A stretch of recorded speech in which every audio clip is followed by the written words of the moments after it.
I didn't want to like out him last week, Joe Brady. I didn't want to be like, hey, Joe Brady's really not tripping on this game, you know. But I get a text Wednesday because I wore the blazer with the hoodie for my daughter. Dad, Joe Brady's going crazy about this hoodie you have on. Like he thinks it. Like Joe Brady thinks this hoodie is so dope. Like he keeps asking me where you got it from, where you got it from. So I was like, oh, all right, babe, that's cool. Then I get a text from a number that's not in my phone. RC, this is Joe Brady.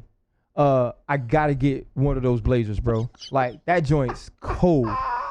Right? Serious. And so we're texting back and forth. So good. And he's like, oh man, all right, bro. Let me get back to this third down. Right? And so we stop texting, and I immediately think to myself, we're gonna win this game. And here's why. Ignorance is always bliss. Sometimes it's still ignorance and you're still stupid, but it's still bliss. He didn't have the feeling. Like he understood it. He understood it and he knew what it was. But Coach O wouldn't have texted me last week. Yeah. You know, all these point. other guys who've been a part of it wouldn't have texted me last week. But the one guy who did was the most important guy, because what was going to happen was when the game got tight, he wasn't going to think to himself, gosh, dang it, I've been here before, right? Yeah. And not saying that everybody else would, but for him, he went about his week the same way he's gone about every week coming into this. This is the next opponent. This isn't 8 years of Alabama. This is 2019, and I believe that we're better than them.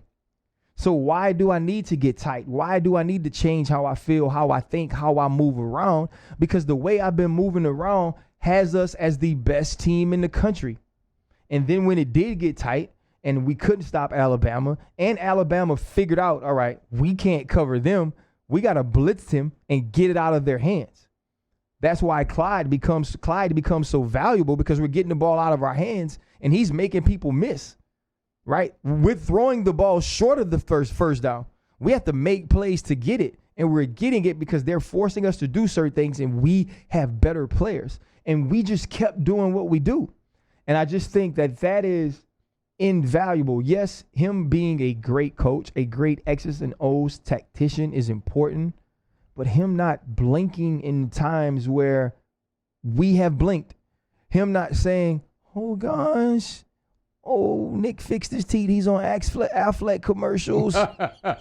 You know what I'm saying? That's not what he was thinking, bro. Like when those are good commercials, though. When you walk up on him and you see this slim, young white dude with a fade and a beard, you know it's a different day, dog. Like it's just, I am in no way do I want to disrespect the coaching staff we've had. Oh, God. You know, but I just remember when I got signed by the Redskins and Joe Gibbs was there. I was just so excited. I was like, this is a stinking legend. It's Joe Gibbs. And then we marched out in a 1987 Tecmo Bowl formation to play offense. Right? And I remember watching the Pittsburgh Steelers before I got there just call our plays out and know them. And then when I got there, they say, bro, that was the easiest game we've ever played. Because sometimes you just can't, like the new stuff just doesn't come to you. It's like you're like an old dude who only listened to Motown, and then you hear Future and you're like, Future stinks. Because you just don't know. Right? And so we brought in a new rapper. You know what I'm saying? Like we brought in a new artist and things are different. We are now dropping platinum albums, right? Like people are running to Circuit City on Tuesday to get whatever No Limit drops because they sign everybody and make them rap like they're from Louisiana.